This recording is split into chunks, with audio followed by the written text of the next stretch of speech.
Adlaw nga Huwebes karon mga kaigsuunan, petsa 23 sa bulan sa Disyembre tuig 2021.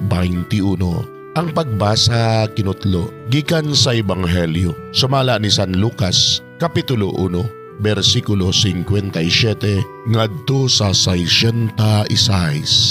Miabot ang panahon nga si Elizabeth nanganak og batang lalaki. Nakadungog ang iyang mga silingan ug mga paryente sa kaayo nga gihimo sa Ginoo ngadto kaniya ug nangalipay silang tanan uban kaniya.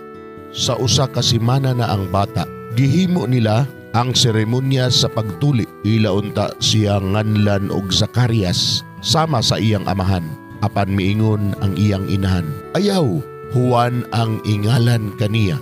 Miingon sila kaniya, apan wala man kamoy kaliwat nga nagdala ni anang alana.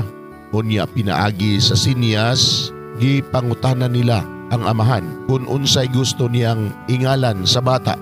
Nangayog sulatanan si Zacarias ug misulat, Juan ang iyang ngalan, ug nahibulong kaayo silang tanan.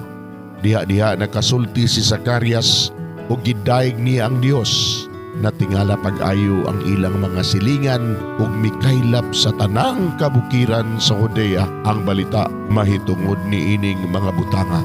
Na malandong ang tanan nga nakabati niini ug nangutana, maunsa kahaning bataa inig kadako niya? Kay nakita nila nga ang gahom sa Ginoo nag-uban kaniya. Mga igsuon, ang Ebanghelyo sa Ginoo, daygon ikaw o Kristo.